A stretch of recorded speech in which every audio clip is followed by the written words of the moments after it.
अभी मैं मोतिहारी में हूँ और मोतिहारी में एक एडवोकेट साहब यानी अधिवक्ता साहब के पास बैठा हूँ। आलोक रंजन है, मोतिहारी के सिविल कोर्ट के अधिवक्ता हैं।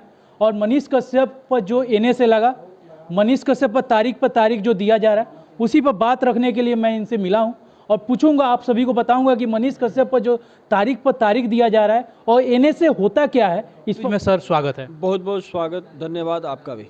सर, मनीष कश्यप को तारीख पर तारीख दिया जा रहा है, लगातार तारीख, क्यों? ऐसा क्यों? क्या इतना बड़ा केस हो और मनीष कश्यप इतना बड़ा अपराधी हो गया है? देखिए, जुडिशियरी सिस्टम है, न्यायपालिका अपना काम करती है। न्यायपालिका का जो काम है, जो सिस्टम है, तरीका काम करने का, वो यही है कि जो लिमिटेड टाइम पीरियड होता है, जैसे कॉल फॉर डायरी हुआ या कोई भी प्रोसेस चल रहा है, बेल आप फाइल करेंगे, आप चाहेंगे कि रात के 1 बजे मनीष कश्यप के लिए कोर्ट खुल जाए, तो ऐसा नहीं है। जो सिस्टम है उस प्रोसेस को ही फॉलो किया जा रहा है। अभी तमिलनाडु और बिहार में जितने भी उनके ऊपर केसेस थे, उनको एक जगह करके हमारे माननीय सुप्रीम कोर्ट, सर्वोच्च न्यायालय में उनका वो मामला चल रहा है। अभी आप लोगों ने आखिरी के 2-3 दिन पहले खबर जरूर सुना होगा कि बिहार सरकार और तमिलनाडु सरकार को सुप्रीम कोर्ट ने नोटिस किया है कि ऐसा कौन सा अपराध इस युवा ने किया कि इनके ऊपर एनएसए लगा दिया गया, और समय बहुत कम दिया जी। उस समय 28 तारीख को उनकी, हाँ, 7 डेज का टाइम दिया, टाइम पीरियड। और इसी टाइम पीरियड के अंदर तमिलनाडु गवर्नमेंट और बिहार गवर्नमेंट, इन दोनों को अपना जवाब सबमिट करना है। मुझे उम्मीद ही नहीं, पूरा विश्वास है कि मनीष कश्यप जैसे लोग समाज में होने चाहिए। सामाजिक मुद्दों को उठाने का अधिकार संविधान आपको देता है। लोकतंत्र में आप बात रख सकते हैं, आप अपनी आवाज़ उठा सकते हैं। मैं ये नहीं कहता हूँ कि वो एक पत्रकार है, वो मुद्दे उठाते थे, उन मुद्दों को उठाने से सामाजिक बदलाव चल रहा था। उनके जैसे कई यूट्यूबर्स हैं जिनके अंदर प्रतिभा है और वो अपने आसपास के सामाजिक मुद्दों को उठाते हैं। और मेरा हमेशा से इन लोगों के प्रति एक सहानुभूति और समर्थन रहा है कि ऐसा होना चाहिए। जब तक आप समाज के मुद्दों को उठाएंगे नहीं, तब तक आप समाज में लीडर नहीं हो पाएंगे। लीडर, मैं नेता की बात नहीं कर रहा हूँ, आप समाज को लीड करने वाले हैं, आप एडुकेटेड हैं, तो आपका ये राइट बनता है कि आप अपने मुद्दों को उठाएं। क्योंकि बिहार के दबे हुए मुद्दों को मनीष कश्यप जी उठा रहे थे। जेपी यूनिवर्सिटी में वो गए, कई मुद्दों को उन्होंने उठाया, भ्रष्टाचार के ऊपर उन्होंने मुद्दों को सवाल उठाया। सरकार उनसे दुखी थी, सरकार उनके ऊपर कोई धारा लगवा सकती थी, लगा दिया उनके ऊपर।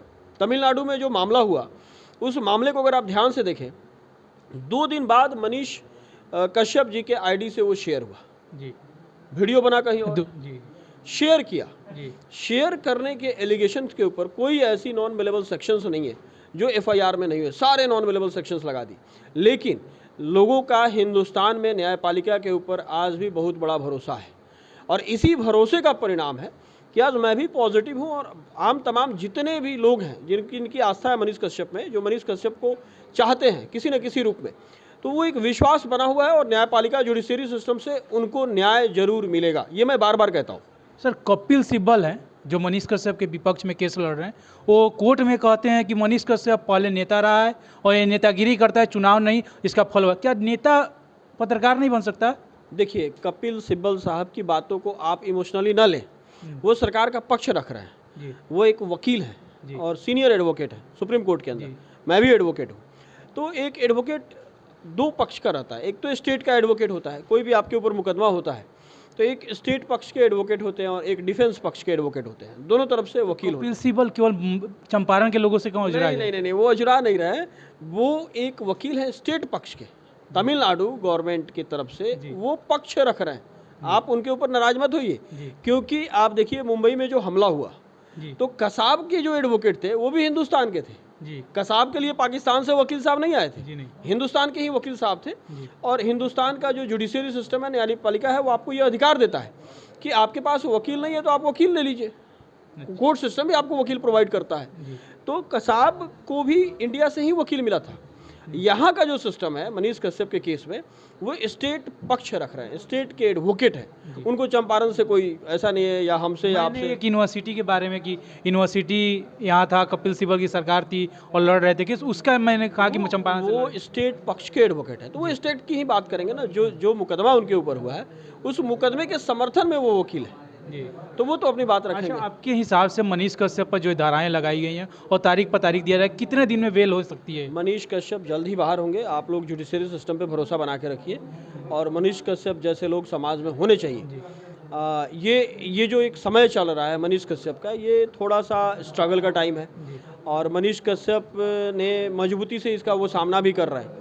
मुझे पता है लाखों समर्थक हैं उनके जो दुखी हैं, इंतज़ार कीजिए जल्दी वो बाहर होंगे। और ये जो सरकार है ये उनको ज़बरदस्ती नेता बनाने पर तुली हुई है और मुझे ऐसा लगता है कि ये लोग नेता बना के ही मानेंगे। नेता बनाने हैं, नेता बना रहे हैं उनको। वो तो अंडर कंस्ट्रक्शन है, वो नेता बन ही गए हैं मनीष जी। अब जब वो जेल से बाहर आएंगे तो जो मुद्दे उन्होंने उठाए हैं उन मुद्दों को मजबूती देंगे तो आम जनता उनके समर्थन में जाएगी। आम जनता समर्थन में जाएगी तो चुनाव में आएंगे तो जीत के विधानसभा में जाएंगे। क्या आवाज़ उठाना FIR होता रहेगा? ये डिजिटल मीडिया को सरकार करी, ये पत्रकार नहीं है, डिजिटल मीडिया ऐसे ही आवाज़ उठाती है। अभी बिहार सरकार ने कुछ दिन पहले एक कानून बनाने की बात चल रही थी, मैंने भी पढ़ा था और सुना था। कोई एक कानून बन रहा है डिजिटल मीडिया के ऊपर। ठीक है, कानून बनना चाहिए, लेकिन लोकतंत्र में आप आवाज़ नहीं दबा सकते। आप अगर एक जागरूक इंसान हैं, जागरूक हिंदुस्तान के अंदर एक जागरूक व्यक्ति हैं, तो आपको अपना बात रखने का अधिकार है और आप अपनी बात रख सकते हैं। आपके पास मास कम्युनिकेशन की डिग्री नहीं है, लेकिन अगर आप कुछ कहना चाहते हैं किसी मुद्दे पे तो कह सकते हैं, ये आपको संविधान अधिकार देता है। बदले में सरकार आपके ऊपर कोई कार्रवाई कर रही है तो न्यायपालिका है, न्यायपालिका पे भरोसा रखिए, वहाँ से जुडिशरी सिस्टम से फाइनल डिसीजन आएगा और मनीष जी बाहर होंगे। मनीष कश्यप पर NSA लगा है, बहुत लोगों को पता नहीं कि NSA होता क्या है। मैं चाहूँगा आप अपने तरीके से बताइए NSA होता क्या है। देखिए, NSA के बारे में कभी आराम से आइएगा, मैं आपको डिटेल वीडियो मैंने कई सारे आपके YouTube फ्रेंड्स को दिया। संक्षेप में बताइए।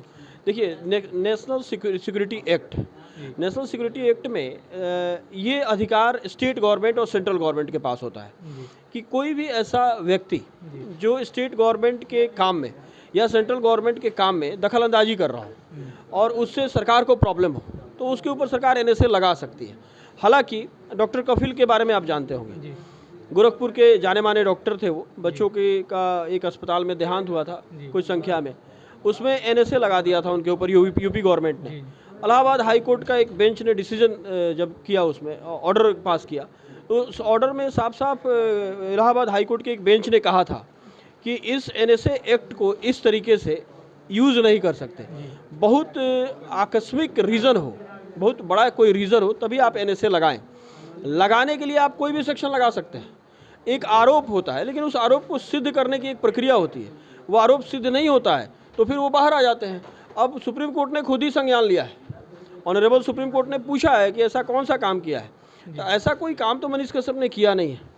लाखों उनके समर्थक है या आम जनता जो देख रही है, आम पब्लिक जो देख रही है, मनीष कश्यप को वैसी कोई गतिविधि में हम लोगों ने नहीं देखा है कि उनके ऊपर NSA लगाया जाए।